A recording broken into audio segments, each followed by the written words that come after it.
पाहणाऱ्या प्रशासनावरती मान ठोकून जे उभे आहेत ते माननीय नामदार अजित पवार. आजच्या कार्यक्रमाला उपस्थित असणारे त्यांनी आता आपल्याकडे मार्गदर्शन केलं ते नितीन करीरजी, लक्ष्मीकांत देशमुखजी, पोपटराव पवारजी, शेखर गायकवाडजी, तुकाराम जाधवजी, मल्हार पाटीलजी, मुक्तार कुलकर्णीजी, विवेक घोटाळेजी, जन्मेंजय महाराज भोसलेजी आणि ज्यांच्या या मी विकास यात्री या पुस्तकाच्या प्रकाशनाच्या निमित्तानं आपण सगळेजण आलो, त्यांच्या प्रेमापोटी आपण सगळेजण आलो. ते आपल्या सगळ्यांचे सहकारी मल्लीनाथजी, हरशेट्टी, सर्व त्यांच्यावर मनापासून प्रेम करणारे, त्यांच्या कामातनं एक जवळीक निर्माण झालेले उपस्थित असणारे सर्व विविध क्षेत्रातील मान्यवर, त्यांच्या पत्नी पण इथे आहेत, त्यांच्या कुटुंबातले पण सगळे परिवारातले उपस्थित असणारे सहकारी बंधू भगिनींनो, पत्रकार मित्रांनो आणि तरुण मित्रांनो, मी पहिल्यांदाच आज श्रावणातला बैलपोळा आहे. 2 बैलपोळे आपण साजरे करतो आपले शेतकरी. एक श्रावणातला बैलपोळा असतो आणि भाद्रपदातला बैलपोळा असतो. आपल्यातले काही जण श्रावणातला बैलपोळा साजरा करतात. मी माझ्याकडं भाद्रपदातला बैलपोळा साजरा करतो. पण माझ्या शेतकऱ्यांच्या दृष्टीनं, बळीराजाच्या दृष्टीनं आजचा बैलपोळा हा सण वर्षानुवर्ष पिढ्यानपिढ्या आपले लोक अतिशय आनंदाने साजरा करत असतात. त्या बैलपोळ्याच्या आपल्यालाही सहकाऱ्यांना सगळ्यांना मनापासून शुभेच्छा देतो. माझ्या शेतकरी बांधवांना पण मी मनापासून शुभेच्छा या निमित्तानं देतो.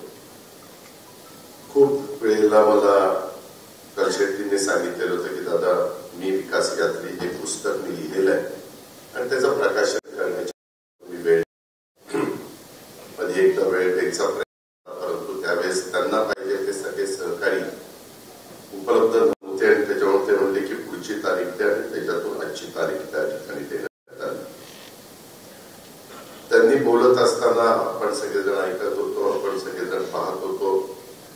हा एखादा माणूस हळवा असेल, माणूस मनापासून काम करणारा असेल, जीव ओतून काम करणारा असेल आणि त्या पुस्तकाच्या बद्दल सांगत असताना त्यांना स्वतःचं लहानपण आठवून कसं आपल्यावर अडचणी निर्माण झाल्या, अतिशय प्रतिकूल परिस्थितीतनं आपल्याला आईनं कसं वाढवलं, वडिलांचं लवकर हरपल्यानंतर कुठेही आपल्या लेकाला हे शिक्षणापासून आपण वंचित ठेवायचं नाही, अशा प्रकारचे एक पक्का विचार त्यांच्या आईंनी केला आणि त्याला अतिशय चांगल्या प्रकारे हरशेट्टींनी पण साथ दिली आणि त्याच्यातून ते संस्कार होत गेले, त्यांच्यावर ते वाढत गेले, ते चांगलं शिक्षण घेत गेले. काही चूक न होऊन देता त्यांनी आजपर्यंत यश मिळवलेलं आहे आणि हे बोलत असताना आपण किती भावनिक झालेले होते ते आपण सगळ्यांनी अनुभवलंय. हे फार कमी आपल्याला पाहायला मिळतं. मी अनेकांची भाषणं फार बारकाईने ऐकत होतो. प्रत्येकाने आपापल्या परीने आपले अनुभव आणि आपले विचार तुमच्या सगळ्यांच्या समोर मांडण्याचा प्रयत्न केला. त्याच्यामध्ये हे बहुतेक जण सगळे यांचा माझा मी 35 वर्षामध्ये प्रशासनामध्ये असल्यामुळे 91 मी खासदार झालो बारामतीचा. आज 2025 आहे. जवळपास 34 वर्ष झाली ह्या क्षेत्राचा प्रशासनाचा माझा संबंध आहे. मगाशी शेखर गायकवाड बोलले की काही आमच्यामध्ये अधिकारी काम करणारे असतात आणि काही काम न करता काम करतोय असं दाखवणारे अधिकारी असतात. शेखर गायकवाड फक्त तुमच्यात नाही, आमच्या राजकारणात पण घ्यायचंय. आम्ही काम करणारी माणसं, म्हणजे मी तरी कामाचा माणूस आहे, परंतु अनेक जण अजिबात काम न करता इतकं व्यवस्थितपणे त्यांची मांडणी करण्याचा प्रयत्न करतात. आपण खूप काही करून दाखवतो असा दाखवण्याचा केविलवाणा प्रयत्न करतात. म्हणजे काही काही जण तर मला इतका अनुभव आहे. आम्ही जर समजा तुम्ही सांगितलं की आपल्याला सवय पेटवायची तर मी येतो, मी समय पेटवतो, तो फोटो काढून येतो, मला काही द्यायची नसतं. परंतु काहींच्या लक्षात आलेला आपण समय पेटवलेला नीट फोटो निघाला नाही तर तो पुन्हा तो इकडनं पडवतो, काढ. असे इतके प्रकार आमच्यात पण असतात. परंतु काय असतं, आम्ही सत्तेवर असतो त्याच्यामुळे जास्त कोणी काही त्याच्यामध्ये बोलत नाही. त्याच्यामुळे फार काही आपल्यात आणि तुमच्यात भेदभाव आहे असं काही समजण्याचं कारण नाही. मित्रांनो, ह्याच्यातला गमतीचा भाग जाऊ द्या.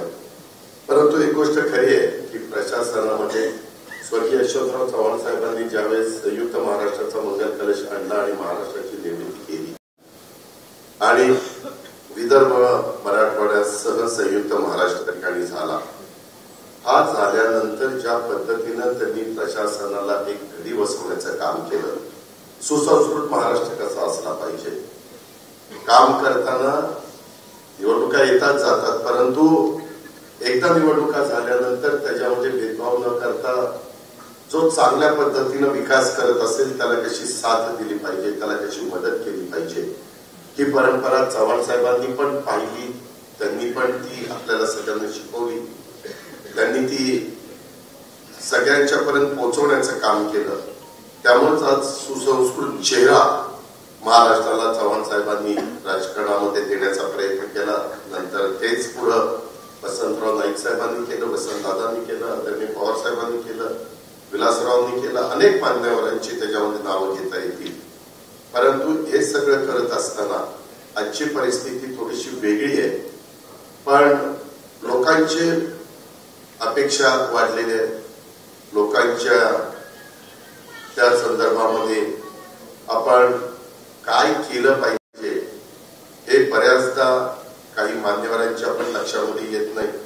पण हे गरिबीतनं एखादा वर आलेला राजकीय व्यक्ती असली किंवा तुमच्या प्रशासनातील व्यक्ती असली की ते अतिशय चांगल्या पद्धतीने काम करण्याचा प्रयत्न करतात. कारण त्यांनी खूप काही कष्ट पाहिलेले असतात, घेतलेले असतात.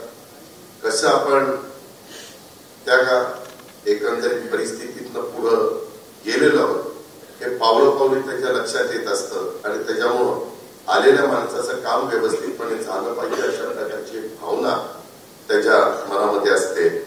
आणि डॉक्टर मल्लीनाथ कलशेट्टी हे तसं बघितलं तर नाव ग्रामीण विकासाच्या क्षेत्रामध्ये एक आदराने घेतलं जाणारं नाव आहे. आणि त्यांनी आपलं संपूर्ण आजपर्यंतचं आयुष्य ग्रामविकास असेल, ग्राम स्वच्छता असेल, लोकाभिमुख अशा प्रकारच्या योजना लोकांच्या करता देण्याचं किंवा ते त्याच्याकरता नीटपणे राबवण्याचं काम असेल. राज्यातील अनेक जिल्ह्यांमध्ये त्यांनी जे काही काम केलेलं आहे हे काम दिशादर्शक आहे. आणि ते केवळ प्रशासक नव्हते तर ते विकास यात्री होते आणि ते गावोगावी फिरले. लोकांच्या समस्या त्यांनी ऐकल्या. शासनाच्या योजनांचा लोकांच्या सहभागातून कशा यशस्वी होऊ शकतात आणि त्यामुळे त्यांच्या पुस्तकाला दिलेले मी विकास यात्री हे नाव अतिशय सार्थ अशा प्रकारचं ते नाव आहे. कारण मी अनेकदा बघतो काही अधिकारी खरोखरीच मनापासून काम करतात. मला माझ्या आजपर्यंतच्या राजकीय जीवनामध्ये थोडासा अपवाद वगळता अनेक चांगले अधिकारी नेहमीच काम करण्याच्या करता मिळाले, माझे विभाग सांभाळण्याच्या करता मिळाले आणि त्याच्यामुळं मला त्या सर्व गोष्टीचा अतिशय चांगल्या प्रकारचा फायदा झाला. आणि आजही त्या पद्धतीनं मला ह्या सगळ्यांच्याकडनं मदत होत असते. मला यांनी सगळं एकंदरीत चित्र तुमच्या सगळ्यांच्या समोर सुरुवातीपासून ज्यावेळेस कलशेट्टी मांडत होते त्यावेळेस त्यांनी, मला आठवतं मी राज्यमंत्री होतो आणि 93चा काळ होता आणि खेड तालुक्यात भीमा आणि भामा नदीवर जवळपास 10 ते 11 कोल्हापूर पद्धतीच्या बंधाऱ्याचं भूमिपूजन करायचं होतं. आणि त्यावेळेस पाटबंधारे मंत्री होते रणजित बाबू देशमुख आपले नागपूरचे. आणि त्यावेळेस हे कलशेट्टी हे पंचायत समिती खेडचं व्हिडिओ गटविकास अधिकारी होते आणि त्यांचा माझा परिचय तिथं झाला. आणि खेड तालुक्यातल्या विविध कार्यक्रमाची योजनांची माहिती मला पंचायत समितीचे त्यावेळेस, आज तो हयात नाहीये परंतु स्वर्गीय सोपान वाळुंज हा तिथं उपसभापती होता, अतिशय माझ्या जवळचा कार्यकर्ता. परंतु काळाच्या नियमाच्या पुढे तुमचा माझं काही चालत नाही. तो लवकर आपल्याला सगळ्यांना सोडून गेला, परंतु आज पण त्याची आठवण आल्याशिवाय राहत नाही. मी त्याला या निमित्तानं भावपूर्ण श्रद्धांजली अर्पण करतील. परंतु मला आठवत आहे त्यांनी केलेल्या कामाचा गौरव देखील माझ्याच हस्ते झाला. त्या पुस्तकामध्ये जे फोटो आहेत त्याच्यामध्ये देखील तुम्हाला ते पाहायला मिळेल. खेड नंतर त्यांनी सातारा पंचायत समितीचं गटविकास अधिकारी, त्या काळात ग्राम अभियानामध्ये सातारा पंचायत समिती त्यांनी राज्यामध्ये आणली. ही एक महत्वाची जबाबदारी त्यांनी पार पाडली. आणि तुम्हाला आश्चर्य वाटेल, आमच्या शरद मोठे पाटलामुळं मला त्या 15 जानेवारी 1993 पत्रिका देखील माझ्या हातात आहे. अशा प्रकारचा कार्यक्रम झाला. पत्रिका कशा प्रकारची होती आणि त्यात माझ्या शुभ हस्ते रणजित बाबूंच्या अध्यक्षतेखाली प्रमुख पाहुणे अनंतराव पोपटे, विदुराव ढोले, नारायणराव पवार, साहेबराव मोठे पाटील असे सगळे मान्यवर त्याच्यामध्ये प्रमुख पाहुणे होते. परंतु या जुन्या आठवणींना उजाळा दिल्यानंतर खूप काही आपल्याला शहराच्या पूर्ण आपल्या डोळ्याच्या पूर्ण ते सगळं आठवतं आणि त्याच्यातनं एक वेगळं समाधान, एक चांगलं काम आपण केलेलं असलं तर आपल्याला त्या ठिकाणी मिळत असतं. यांनी बोलत असताना शेट्टींनी सांगितलं ती गोष्ट खरी आहे. स्वर्गीय आर पाटलांचं पण मला आज आठवणाला शिवाय राहत नाही. त्यांनी अशाच चांगल्या चांगल्या अधिकाऱ्यांना बरोबर घेऊन संत गाडगेबाबा स्वच्छता अभियान राबवलं. त्याचा उल्लेख आमच्या पोपटरावांनी केला, इतर मान्यवरांनी केला. आणि आर पाटील पण हे सगळं करत असताना त्यावेळेस डॉक्टर कलशेट्टींनी मनापासून साथ ह्या सगळ्या प्रोग्रामला दिली. आणि त्यावेळेस सांगली जिल्ह्यामध्ये ग्राम स्वच्छता अभियानामध्ये त्याचा हात धुवा मोहीम, रथयात्रा, जलयात्रा अशा विविध उपक्रमाचं यशस्वीरित्या आयोजन करण्याचं काम त्यांनी केलं. आणि हे केल्यानंतर समाज त्याची आठवण ठेवतो, समाज हे विसरत नाही. ही जी पण नोंद खरं तर आज काम करत असणाऱ्या अधिकारी वर्गाने त्या ठिकाणी घेतली पाहिजे. मला आठवतंय 2004-05चा तो काळ होता आणि निर्मल ग्राम पुरस्कारामध्ये देशात फक्त 39 ग्रामपंचायतींना पुरस्कार मिळाले होते पूर्ण देशामध्ये. आणि त्यापैकी 13 पुरस्कार आपल्या शिवशाहू फुले आंबेडकरांच्या महाराष्ट्राला मिळालेले होते. आणि त्यामध्ये 7 सांगली जिल्ह्याला मिळाले होते आणि 6 आपल्या सातारा जिल्ह्याच्या ग्रामपंचायतींना मिळालेले होते. म्हणजे दोन्हीच्या मिळून असे 13 होते. आणि त्यावेळेस देखील मला आठवत आहे की संपूर्ण राज्यात या अभियानाला गती देण्याचं ठरवून राज्यस्तरीय वर कार्यशाळा असेल, विविध उपक्रम असतील, त्यावेळी याचे प्रधान सचिव म्हणून विश्वास दुमा हे काम करत होते. आणि त्यांनी त्याच्यामध्ये कलशेट्टींनी पण संपूर्ण राज्यभर दौरे केलेले होते. जनजागृतीसाठी लोकसहभागासाठी पण त्यांनी सर्व जिल्ह्यात ग्राम स्वच्छता कार्यशाळा घेतलेल्या होत्या. आणि त्या कार्यशाळांना मी पण उपस्थित राहण्यासाठी नेहमी कलशेट्टींचा आग्रह असायचा. त्यावेळेस पण मला अनेक ठिकाणी उपस्थित राहता आलं. पण मी नेहमी सांगत असतो कार्यकर्त्यांना की तुम्ही ज्यावेळेस माझ्याकडे येता किंवा एखादे नेते मोठे होण्याचा प्रयत्न करता, तालुक्याचा जिल्ह्याचा एखादा कार्यकर्ता, आणि तो म्हणतो की दादा मी असं करतो, दादा तसं करतो, त्यावेळेस मी त्याला म्हणतो तुझी ग्रामपंचायत तुझ्या बरोबर आहे का?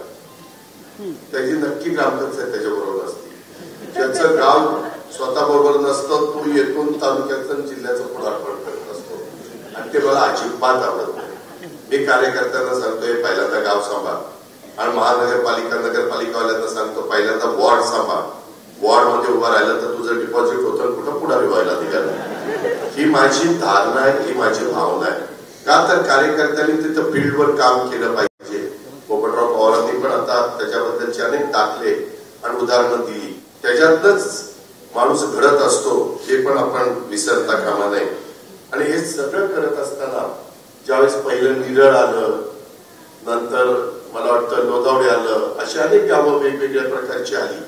आणि त्याच्यामध्ये अनेक चंद्रकांत दळवींनी पुढाकार घेतला, इकडं आपल्या देशमुखांनी पुढाकार घेतला लोधावड्याच्या बाबतीमध्ये, अशा अनेकांनी पुढाकार घेतले आणि त्यांनी ती गावं आणली. मला एक प्रश्न पडायचा की माझ्याकडे पाणी पुरवठा स्वच्छता खातं जवळपास 10 वर्ष होतं. कलशेट्टी सांगतील किंवा इतर मान्यवर सांगतील त्या गोष्टीला प्रोत्साहन द्यायचं, कारण शेवटी एकट्या दुट्याने काम होत नसते, सामुदायिक जबाबदारी असते. आणि त्याच्यामुळं त्या कामाला प्रोत्साहन देण्याच्या करता मी कधी मागे राहिलो नाही. मी नेहमी ह्या सगळ्यांशी बोलायचो, चर्चा करायचो. मला जिथे जिथं संधी तिथे एक मनामध्ये यायचं की आपण जातो, भाषण करतो, सगळं करतो, एखाद्याने उठून सांगितलंय तुझं काठेवाडी गाव कुठे आहे, तर काय आपल्याला उत्तर आहे? आणि मग मी माझ्या गावकऱ्यांना पण सांगितलं, सुनेत्रालाही सांगितलं, माझ्या पत्नीला, किंवा आपलं देखील गाव निर्मल ग्राम मध्ये आलं पाहिजे. आणि माझा तशा पद्धतीनं लोकप्रतिनिधींना पण आग्रह असायचा, जिल्हा परिषदेचे अध्यक्ष, पदाधिकारी, सभापती, उपसभापती, अरे तुमचंही गाव आलं ना बाबा, तुम्ही त्याच्यामध्ये स्वतःचं गाव आणून दाखवा, तेव्हाच तुम्हाला इतरांना हक्काने सांगता येईल की तुमचंही गाव आलं पाहिजे. आणि मग त्याच्यामध्ये सुनेत्रांनी गावच्या सगळ्या लोकांनी काठेवाडीमध्ये निर्मल ग्राम करण्याचं काम हातामध्ये घेतलं आणि त्याच्यामध्ये कलशक्ती सारखे येऊन त्यांना मार्गदर्शन करायचे, सुनेत्राला वगैरे, म्हणजे आमच्या गावकऱ्यांना. आणि ते मार्गदर्शन करून नंतर मात्र काठेवाडी गाव निर्मल झालं आणि अनेक लोकप्रतिनिधींनी आपापली गावं निर्मल करण्याच्या करता पुढाकार घेतला. आणि सुदैवाने एका वर्षी काठेवाडी गाव देखील महाराष्ट्रामध्ये पहिल्या क्रमांकाचं गाव त्या ठिकाणी आलं. अशा पद्धतीनं ही सगळी कामं करायची असतात. सन 5-6 मध्ये पण मला वाटतं 381 ग्रामपंचायती आपल्या जिल्ह्यामध्ये चांगला प्रतिसाद मिळाल्यानंतर निर्मल झाल्या. आणि देशात सर्वात जास्त निर्मल ग्राम पुरस्कार देखील प्राप्त हा आपल्या महाराष्ट्राला झाला. त्याच्यामुळं योजना राबवत असताना, लोकाभिमुख कारभार करत असताना, प्रशासनामध्ये काम करत असणाऱ्या अधिकाऱ्यांचं आणि इतर सहकार्यांची किती गरज असते, किती मदत लागते, तरच ते सगळं घडू शकतं. त्यांनी पुणे पंढरपूर पालखी मार्गावर देखील संत तुकाराम महाराज आणि संत ज्ञानेश्वर महाराज यांच्या पालखी सोहळ्याच्या पण स्वच्छता दिंडी त्यांनी सुरू केली. त्या पुढील वर्षी त्यावेळेसचे आमचे प्रधान सचिव होते, मला वाटतं विश्वासराव धुमाळ, त्या पायी चालत गेले आणि माझा या सर्व कामाला पूर्ण पाठिंबा असायचा. आणि अक्षरशः डॉक्टर कलशेट्टी हे पायाला भिंगरी बांधल्यासारखे राज्यभर आपल्या दौरे करत होते. आणि त्याच्यामध्ये आपल्या वेगवेगळ्या जिल्हा परिषदा, तालुका पंचायता, ग्रामपंचायती, समाजाच्या प्रत्येक घटकाला कसं सहभागी करून घेता येईल. शहरामध्ये देखील कोल्हापूरला महानगरपालिकेमध्ये काम करत असताना तिथं सगळ्यांना कशी मदत त्यांना सगळ्यांना त्याच्यात सामावून कसं घेता येईल अशा प्रकारचा प्रयत्न केला. 26 अकराचा उल्लेख केला ती गोष्ट खरी आहे, कारण परिस्थिती जरा वेगळी झालेली होती. परंतु तरी देखील सगळ्यांनी परिश्रम घेऊन 8 डिसेंबरला आम्ही तो कार्यक्रम अतिशय यशस्वीरित्या आपल्या बालेवाडीच्या ठिकाणी जवळपास 12,000 प्रतिनिधी उपस्थित राहिलेले होते. आणि त्या कार्यक्रमाचं अतिशय शिस्तबद्ध पद्धतीने नियोजन केलेलं होतं. राज्याच्या दृष्टीने ती फार मोठी जबाबदारी होती, पण ती पण अतिशय चांगल्या पद्धतीनं आमच्या कलशेट्टींनी केलेली होती. अशा खूप काही गोष्टी त्यांनी त्या बाबतीमध्ये करून दाखवल्या. मला एक गोष्ट आवर्जून आठवते आणि ती म्हणजे त्यांनी ज्यावेळेस मला सांगितलं की दादा आम्हाला भूजल सर्वेक्षण आणि विकास यंत्रणा येते, ते आयुक्त होते आणि त्यांनी अटल भूजल योजनेच्या सुरुवातीच्या काळात अतिशय चांगल्या प्रकारचं नियोजन करून त्याची अंमलबजावणीला सुरुवात केलेली होती. आणि त्यांच्या मनामध्ये राज्यस्तरीय पाणी गुणवत्ता तपासणी प्रयोगशाळा ही उभी करायची, एक चांगली इमारत. तसंच भूजल सर्वेक्षण व विकास यंत्रणेच्या सुवर्ण महोत्सव वर्षाचा कार्यक्रम, त्याच्यामध्ये राज्य भूजल माहिती केंद्र त्या इमारतीचं एक उभारणी करायची. आणि या सगळ्या गोष्टी करत असताना त्यांनी त्या बाबी माझ्या कानावर घातल्या. आणि त्याच्यामध्ये या तिन्ही जे कार्यक्रम झाले त्याच्यामध्ये देखील या तिन्ही कार्यक्रमाला मला उपमुख्यमंत्री म्हणून उपस्थित राहता आलं. साहजिकच वित्त विभाग माझ्याकडे होता आणि त्याच्यामुळं तिथं आम्ही त्या तिन्ही कार्यक्रमाला निधी पण दिला, त्या इमारती पण चांगल्या उभ्या राहिल्या आणि त्याच्यातून एक चांगलं काम उभं राहिलं. मला बऱ्याचदा काही माझे लोकप्रतिनिधी म्हणायचे, जो आपला कोरोनाचा काळ होता त्या पुणे विभागात त्यावेळेस आम्ही उद्धवजी ठाकरे साहेब, आम्ही सगळेजण, राजेश टोपे, अनिल देशमुख, आम्ही सगळे राज्यामध्ये आणि जिल्ह्यांमध्ये काम करत होतो. परंतु पुणे विभागाची कोविड जनजागृतीची जबाबदारी आम्ही त्यावेळेस कलशेट्टींच्यावर दिलेली होती. आणि दर शुक्रवारी काही झालं तरी आम्ही काउन्सिल हॉलला बसायचो, बैठक विधान भवनामध्ये इथं घ्यायचो आणि कोविड जनजागृतीबाबतचं एक चांगलं काम व्हावं, सेवानिवृत्तीच्या उंबरठ्यावर असताना देखील त्यांची त्यावेळेसची कामाची धडपड मी जवळनं पाहिलेली आहे. आज देखील ते यशदाच्या माध्यमातून स्वच्छतेचा आणि ग्रामविकासाचा संदेश सर्व दूरपर्यंत रुजवण्याचं पोहोचवण्याचं काम करतायत. ही देखील महत्वाची बाब आहे. आणि त्यावेळेस पण आम्ही इतकं काम केलं सगळ्यांनी. मला अनेक जण म्हटले की दादा त्याच्यावर खरं तर पुस्तक काढलं पाहिजे की कशा पद्धतीनं त्यावेळेस किंमत पण आमचं फार चांगलं झालेलं होतं. पुण्यामध्ये पिंपरी चिंचवडमध्ये ग्रामीण भागामध्ये कुठल्याही प्रकारचे जम्बो हॉस्पिटल उभे करत असताना पेशंटला सगळ्या प्रकारची लस किंवा औषधं उपलब्ध करून देत असताना खूप ते आव्हानात्मक काम होतं. पण सगळ्यांनी अतिशय मनापासून जीव ओतून काम केलं आणि त्याच्यामुळं त्या कोविड सारखा एक अतिशय गंभीर अशा प्रकारचा जो आजार होता ज्या जगाला ग्रासलेलं होतं तो देखील आजाराला त्याच्यातनं परतवण्याचा प्रयत्न केला. अर्थात काही लोक जीवाभावाची आपल्याला सोडून गेली ही गोष्ट आपल्याला नाकारता येणार नाही. पण या सगळ्याच्या बाबतीमध्ये त्यांनी अतिशय चांगलं काम केलं. डॉक्टर कलशेट्टी यांनी त्यांच्या मी विकास यात्री या आत्मकथनपर पुस्तकामध्ये त्यांच्या संपूर्ण कारकिर्दीचा लोकसहभागातून जनजागृतीचे त्यांनी विविध उपक्रम राबवले त्यांची व्यवस्थित मांडणी केलेली आहे. आणि त्यांना आलेल्या अनुभवाचं संकलन त्या पुस्तक तुम्ही जर वाचलं तर तुमच्या लक्षात येईल. आणि यामध्ये आपल्या महाराष्ट्राच्या ग्रामीण भागातील विकासाच्या प्रवासाचं वर्णन देखील त्यांनी केलेलं आहे. आणि लोकसहभागाची भूमिका ही त्याच्यामध्ये केंद्रस्थानी आपल्याला सगळ्यांना पाहायला मिळते. आईचा तम्मा ते यशस्वी संधी अधिकारी असा त्यांचा जो जीवन प्रवास झालेला आहे तो आपल्याला अक्षरशः सर्वांना थक्क करणारा आहे. आजही त्यांना एक मुलगा एक मुलगी जावई आणि सून.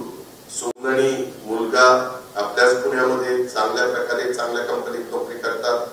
जावई आणि त्यांची मुलगी अमेरिकेमध्ये अतिशय चांगल्या प्रकारचे नोकरी त्या दोघांना मिळालेली आहे. अतिशय सुखी समाधानाने ते त्यांचं आयुष्य जगतायत.